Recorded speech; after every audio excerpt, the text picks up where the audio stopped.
So I'm always going to look at it because there's new ways of thinking, there's new technologies, there's new information that comes, and we want to be able to adjust and iterate on that.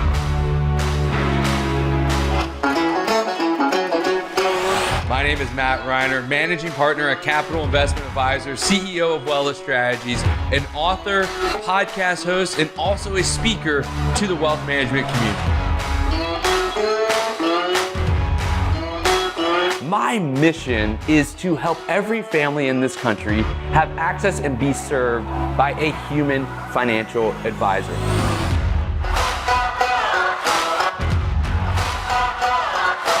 That we all have to live in the moment and not try to force progress too quickly. Let it happen and commit to a long-term strategy in your life, in your business, and in your investment portfolio. And now, your host and my dad, Matt Reiner.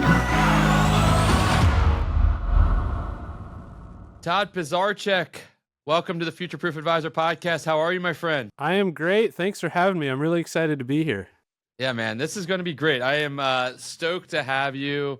I'm really excited to talk about a lot of different angles with you, from our mental mindset and makeup to technology and some future trends to also, I think that y'all's future 5-year and 10-year goals align with a lot of other firms out there. And I think that you have some really good clarity on that I want to dive into. So I'm really excited to do that. And if we get to it, we'll talk about the hot topic that I like to talk about a lot right now on the pod is segmentation, if we get there. But this will be a lot of fun. And remember, the future-proof advisor is someone that has the mental capacity, creates the leverage to then be able to innovate, because it goes in that order to allow yourselves to see things differently. But before we get into all of this, I'm curious, the 13-year-old Todd Pisarczyk, what did he want to be when he grew up? You're saying the name perfectly, by the way. So I'm practicing. So when I was 13, I wanted to be a weatherman. And I went to school on the young side of things. So when I was 13, I was actually an 8th grader, and I got to do a shadow experience. And one of the local studios allowed me to come and, basically help prepare the weather for the day for the news. And I was so excited. And so basically I went through a lot of high school wanting to be a weatherman. But then I found out that really it was a lot of science. And, to get a meteorology degree was actually pretty science-based. And I was terrible at science in high school. So as much as they're wrong these days, I mean, it's like you just say it, I think it's going to rain, and then if you're right, people are happy. If you're wrong, yeah. I mean, there's no certification against it. So I always like the green screen, the pointing to where you need to put the weather, that is I think the challenge. That's where the skill comes from. But so tell us then that journey, right? From a weatherman desires to not being great at science to now running a wealth management firm up in Vancouver, Washington. Yeah. So I went to college at Western Washington University, and I was always interested in finance. So once I realized I wasn't going to be a weatherman, my father actually, he was an accountant. He actually used to be an IRS auditor. So he really kind of pushed me towards accounting and finance and things like that. And so I got my degree in finance, but actually, in business, but I had a concentration in marketing because I was really kind of, drawn to that side of things. And so when I graduated college, it was 1998, and, market's booming. And so there were a ton of people hiring for financial advisors. I was gifted Roseville Telephone Company stock by my grandfather, who passed away in middle school. And I used to get a dividend check in the mail. It was like the greatest thing ever when you were, 12, 13 years old, and you would get $80 that would show up in the mail once a quarter. So cool. So I'd always had an interest in the stock market and investing. My dad was interested in it. Every night we would, probably not the most healthy thing now, but we would gather around the dinner table, and he would often have the nightly business news on TV. So we're watching the nightly business news while we're eating dinner as a family. So I just always had this kind of interest and fascination with the stock market. So when I graduated, I ended up getting a job with Waddell & Reed I was there for a little while, and then I went on to work at Edward Jones for about 4 years. And then after that, decided to go independent. So, As we think about this, right? So you've been in the industry with Dell and Reed, Edward Jones, and now independent. And you've seen the natural evolution of our industry. And given we're on the Future Proof Advisor podcast, I'm curious just what that means to you. What does a future proof advisor mean to you from your lens?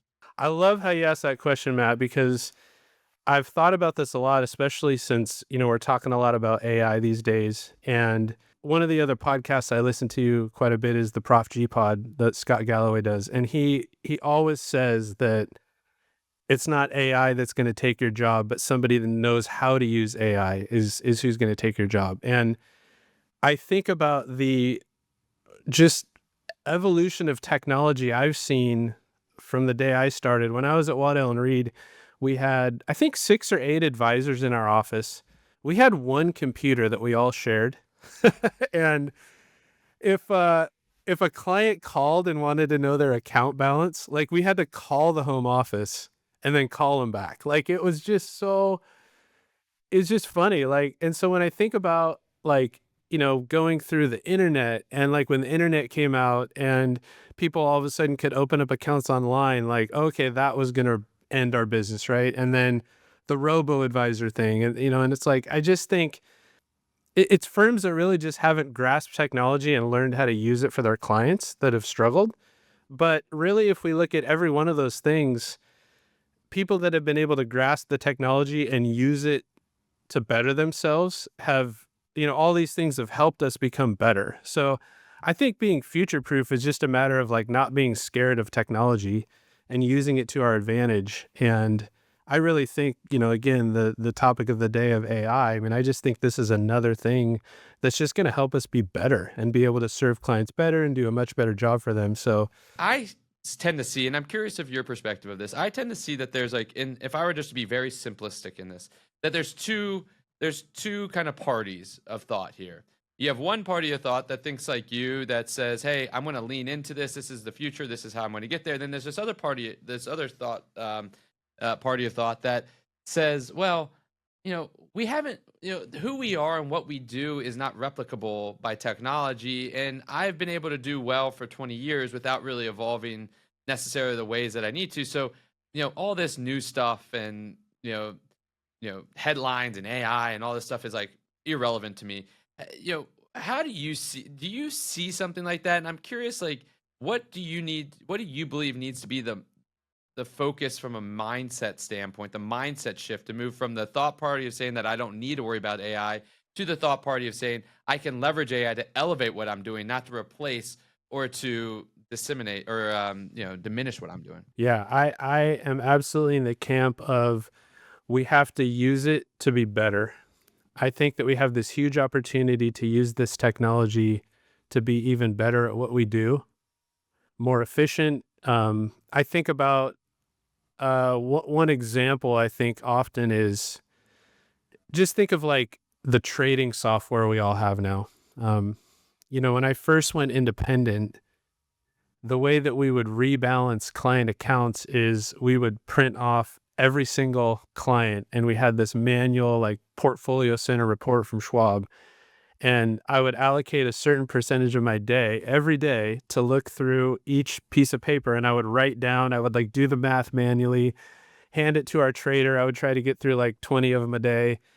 And then when they were all, like, when we got to the bottom, we would just reprint them and start over, right? And so if you think about the fact that, like, if I was still doing it that way and not using, like, the trading software we have now to rebalance client portfolios in minutes or seconds or whatever, I'm becoming obsolete if I don't use this technology that's available to us. So I really firmly believe that we have this huge opportunity to advance using tools like AI. And I really don't think we can be stuck in the mindset of, hey, this won't affect us, or, we're fine. We don't really need to, I don't know. I just think there's so much, and we don't even know. I mean, the thing about it right now is just because the way that we think is so linear. Like when I think about the internet, and when the internet came out, we we could obviously make some predictions around, oh, we're going to be able to do this, that, and the other thing better or more efficient. But we could have never imagined when the internet first came out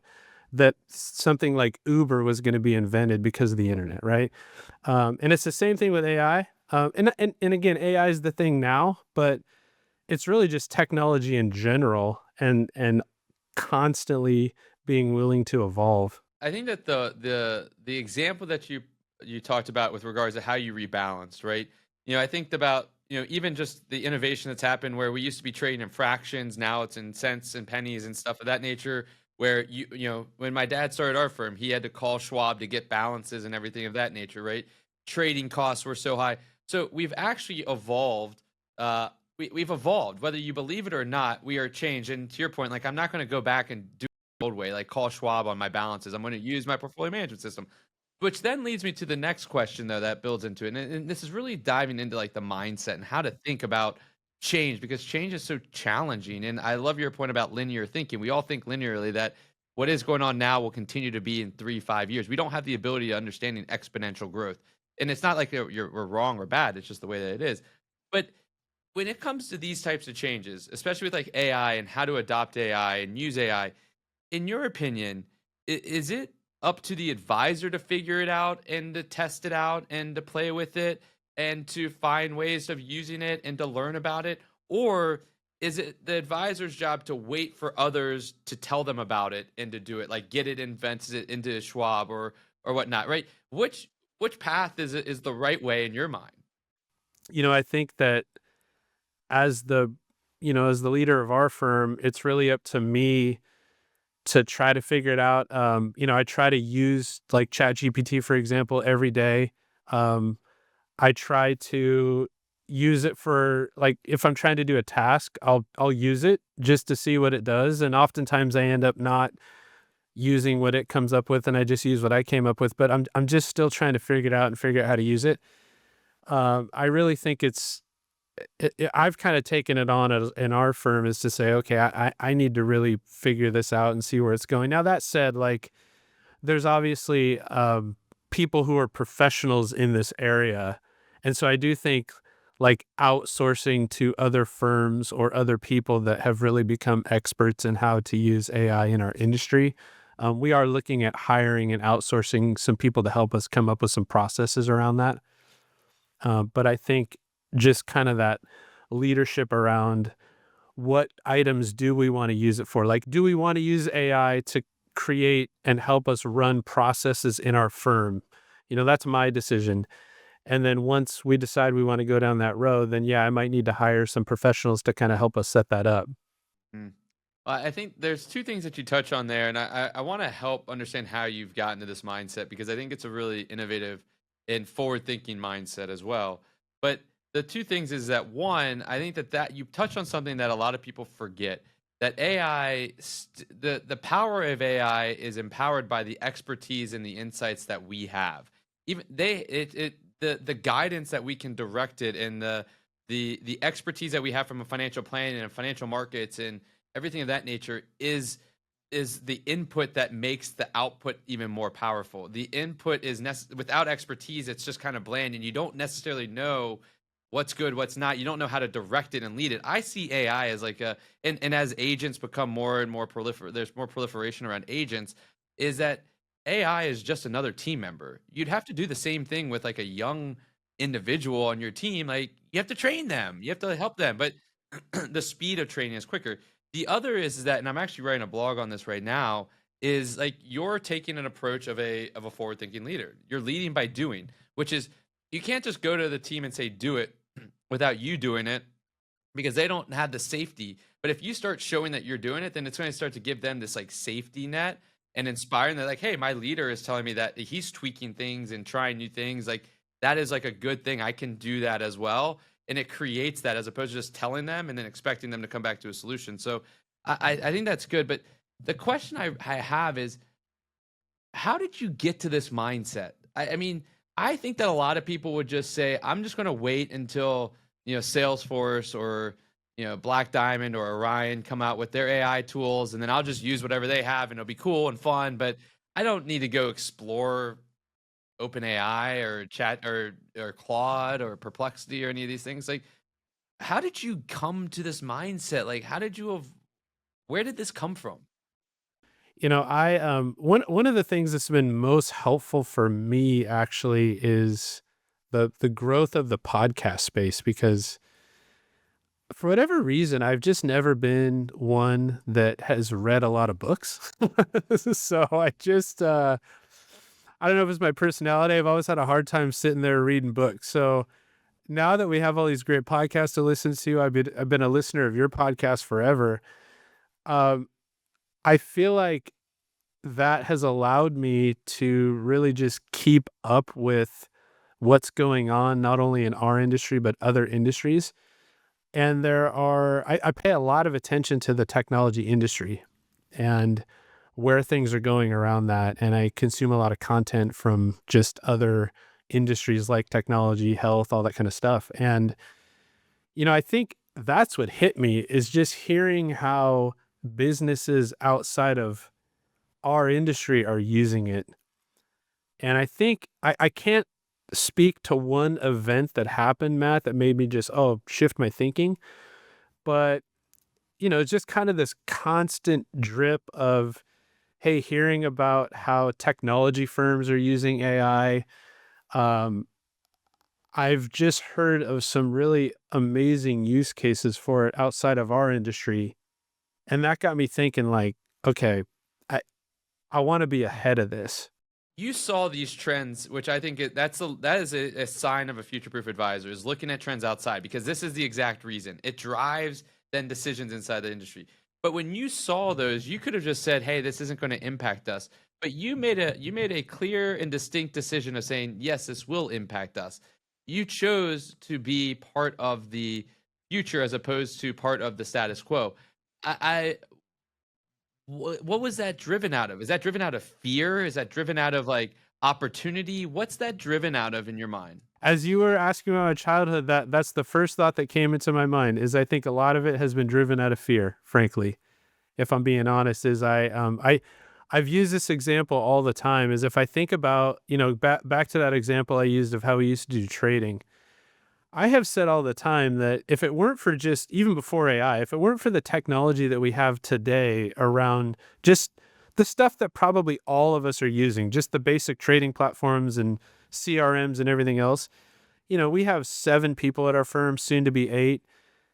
I'll bet it would take 25 people working here to like do what we do now for the number of clients that we have. But with the current technology that we have, we can do it with 7 or 8 people, right? And I think that it's just this kind of fear of being left behind. We need to not be scared of this, but just realize this is a huge opportunity to make ourselves better. I haven't been scared of it anymore. I did go through a time period where I was like, man, I don't know. Like, is this going to make us obsolete? I definitely had those thoughts. But then as soon as I grasped this notion of, no, this is just like everything I've been through since I started in 1999. So now it's like, okay, how can we make our planning better? How can we incorporate estate planning and tax planning and all that kind of stuff?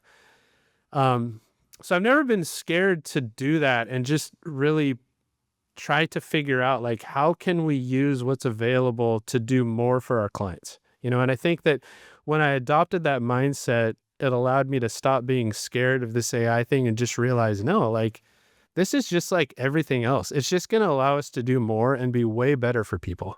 Mm-hmm. Yeah, and you saw that by getting into it as opposed to looking at it from the outside, right? You got in it as opposed to looked at it, and I think that is like a real differentiator. And what was the fear that you would be an obsolete, that you lose all your families? Like, what was the fear in your mind? I have 2 sons that really want to get in the industry. It's like kind of been our dream all along to have them join the firm.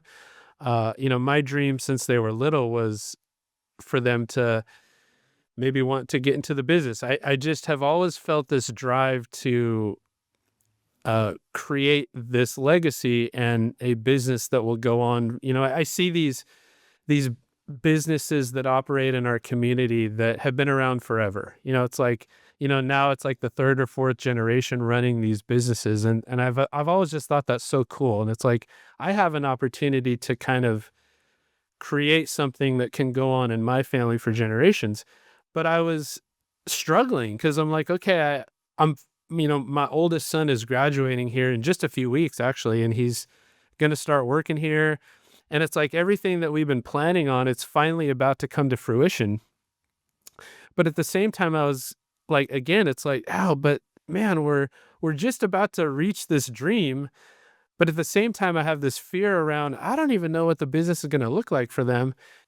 The mindset that I took on, I love your approach to asking about mindset is I just thought this, I don't know, it was a culmination of things that happened, and I can't even really list every one, but I woke up one day and I was like, you know what? If I think about the next 10 years of my career and what I want, I've really just gotten excited about this idea of building the best possible firm that I can build. I mean, I coach a high school baseball team.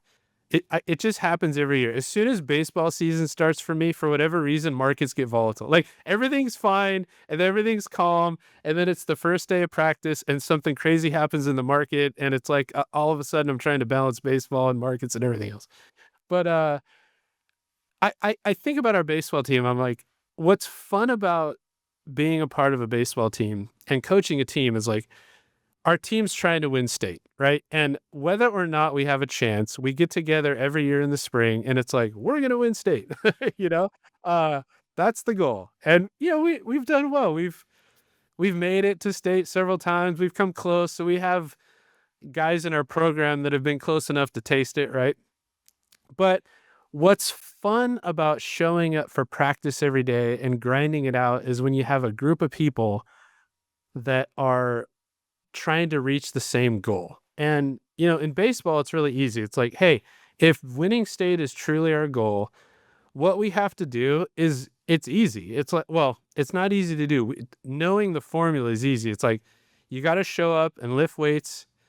You got to practice hard. You got to be a good teammate. You got to accept your role, like all these things. And it's like, if we do these things, we're going to give ourselves the best possible chance. But what makes that grind really fun is just being with a group, like a group of guys that it's like, hey, we're all rowing in the same direction, trying to reach the same goal. So as I was going through these thoughts with the firm, like, hey, I don't know, like maybe I should sell, maybe I shouldn't, the boys are about to come to work here. I just woke up one day and I was like, you know what is going to get me excited when I get out of bed every morning over the next 10 years? I'm like, why am I not treating this job that I have more like my baseball team, right? And that, hey, we want to be the best, right? Why not? Now, we might not end up being the best, but if we say, hey, that's our goal, we're all showing up here every day trying to create the best wealth management firm we can. We want to be the best in the Northwest, whatever that goal is.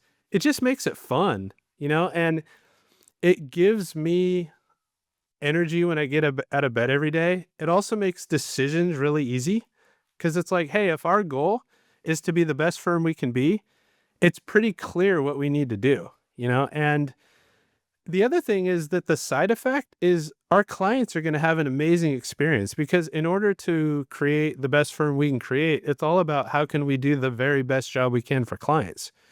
So there's so much in that I can resonate with. I think the first and foremost is the ability to navigate, going back to kind of something we talked about earlier, moving from the party that is resistant to change to the party that is accepting and involved in the change is a clear goal of the future. I think that is kind of the underlying differentiator, right? Those that are resistant don't really have a goal. They are fine with the way that things are. They are fine. They don't have a desire to. They don't have something bigger, better that they're striving for. You had this goal of building something for your kids that you was the driver of saying, in order for me to do that, I have to face this fear. And in order to face this fear, I have to go and dive into this. And when I do, I'm going to find that it's not fearful, it's an opportunity. And that's the only way to do it. And I think that this idea of having a goal, having an outcome that you're trying to go for, and really that allows you to fall in love with the process. I mean, I resonate with baseball because I was on a baseball team. I get all that. the family run firm like that. My dad built a firm for me and my brother, right? I mean, he didn't build it for us. He built it for families. And the side effect was that he now has two sons that run the firm. Uh, I get all that. And I think that is something that is super interesting as a perspective. And I think that's the takeaway I have of moving to the other side, to have that mindset. And we talked about technology a good bit. I'm curious on that side, because then I want to dive into client experience, because you mentioned top-notch client experience. From a technology standpoint, AI is the topic today. What, in order for you to reach those goals that you have, what what do you want more from technology? Like, what else is missing that you haven't been able to find, that if you found it was like that opportunity to then really elevate to the next level for you? What I would like to see from a lot of these technologies, and what I think we still need, is it to get to the point where we have full confidence in it that, yeah, we need to give it a look over to make sure it got things right. But like right now, even with AI, right? Like you use AI to write an email or do whatever you want to do with it. But you're like, I got to check all the thing and make sure it got the numbers right and everything else, because we all know that it makes mistakes, right? So it's like that employee that's still in training that you still have to check up on. And what I really need is an employee that you're like, okay, they got it. I have full confidence that I can give them a task and I don't need to really check up on it. I know it's going to get done well. Um, One of the big things we're starting to do right now is incorporate AI with our contact management system. And so, you know, again, a basic example, the dream would be, we do a client meeting, the AI tool takes notes and then it builds those notes directly into our contact management system. It assigns all the tasks to the right people, and it's even able to do some of the tasks, so I think that's also the next iteration, is having AI be able to actually do things and not just like, help us with notes and assign things to other people, but actually do the thing. So, yeah. It's a matter of, you see where it's going. You're investing time, not because it's time lost, but it's time invested. Because when it does get better, then you are better. You're more ahead. It's not reactionary. It's proactive. I mean, there's so much of the underlines of what makes a future-proof advisor there. And you mentioned in the pre-work and our pre-discussion around, y'all are being laser focused, and you mentioned a few times in the pod already, on building systems and processes within your firm and creating top-notch client experience.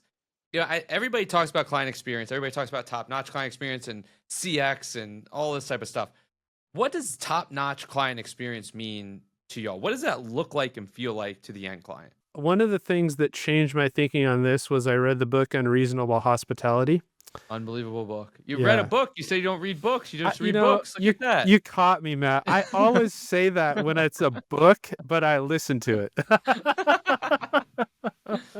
Fair enough. Dang it. So I always feel like when I'm listening to like a podcast, I say listen, but when I listen to an audiobook, I still say I read a book. So you're right. I did not read it. I listened to it. Although it was so good that I did buy a copy so that I could look back at certain things. So I kind of read it. There you go. And I think to answer your question in the best way is, what I love about that book is it talks about the fact that we shouldn't, okay, so I think if we look at when I first started, it was all about information, because the internet really wasn't, we barely had it, right? People weren't using the internet to research stuff. It was all about, hey, I work for so-and-so brokerage firm and we have better knowledge than the next brokerage firm down the street. And we have this information on this stock or whatever. And that's what you were selling, right? And then it kind of went to this like, okay, now we're in the service business, right? Like we got to provide top-notch service to our clients.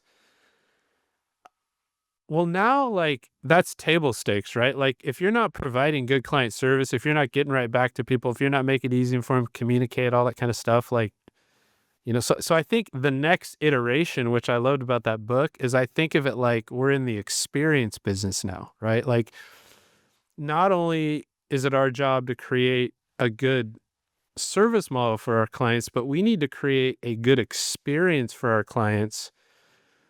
And to me, that has everything to do with like making sure that every single thing that the client sees and touches is top notch. I mean, I think the little things matter. I love going and staying at like a nice hotel and just paying attention to all of the cool little things and touches that they do that don't really seem like a big deal. And I just think this is something too that you can't even fake. I think the one thing that I've been really just kind of blessed with our firm is that we have so many people here that really just like act like they truly care about who our clients are as people. And I think about the example in that book of like, the family that was there dining in the restaurant and they didn't get to try the street hot dog or whatever, right? It's just stuff like that, like listening and trying to look for ways that we can kind of go that extra mile and just do special things for our clients. You mentioned in this pod, and you've mentioned in the pre-work, is you want to be the best wealth management firm in the Pacific Northwest. You want to reach $1 billion, whether that's in 5 years or 10 years. You want to reach $1 billion, and you talked about this client experience. You want to make it more about we're in the experience business, like they talk about in Unreasonable Hospitality. In maybe like a couple of sentences, I want to do a pre-mortem here, not a post-mortem, a pre-mortem. What will be the reason you don't accomplish the goals and visions you have? I think the biggest reason in a couple of sentences was I have to do a really good job of getting our whole team on board with this idea and helping them understand why it's so important. Like we have to be fully invested in this goal. So it's getting the buy-in from the team. That is the challenge, right? Like, especially in this era that we're trying to go and evolve. And if you're in that camp that wants to be evolving constantly, then you're going to have to figure out a way to get the team to come around with you. So I think that's a really good one. All right. Last two questions. These are like my lightning round questions. I ask them all the time. The first question is, and we're going to take tariffs off the table. Tariffs are off the table. All right. All right. What is the most common question that on your clients' minds these days? I don't know that this counts for tariffs. Hopefully not, but just the political uncertainty, right? I don't know if we're unlike other firms. I really don't know, but I do feel like the most common question that I get, even before the election, it just tends to always be around like political uncertainty. And I think obviously politics is something that more and more is being talked about in our world. And I think more and more clients are just bringing it up with regards to like, how it impacts their money. So I think for us, we get a lot of questions around that. We do a ton of planning and we're really active with planning. So what's interesting is we don't really get a lot of the questions around like, hey, am I going to run out of money? Because I just feel like, frankly, our team does such a good job in making sure our clients understand like, hey, we're keeping you on track for your goals and all that kind of stuff, that I actually feel like those questions they don't have a lot of because they feel pretty confident that they're on track. But we always get a lot of questions around politics. All right. That's a fair one. That's not tariff related. All right. Last question. I was going to change it, but you kind of, the cat's out of the bag. You do read books, or you listen to them at least. So what's one book you think out there that everybody should read or listen to in your mind? Well, I was going to bring up Unreasonable Hospitality, but since we already talked about it, I will say for me personally, and same thing, I listened to, but I also bought this book and I've read most of it, but the book Outlive by Peter Attia.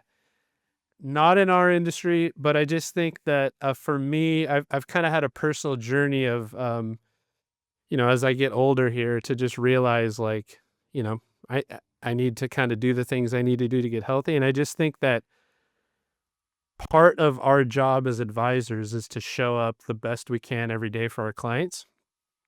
And we got to be in good shape. We got to be healthy to do that mentally, physically.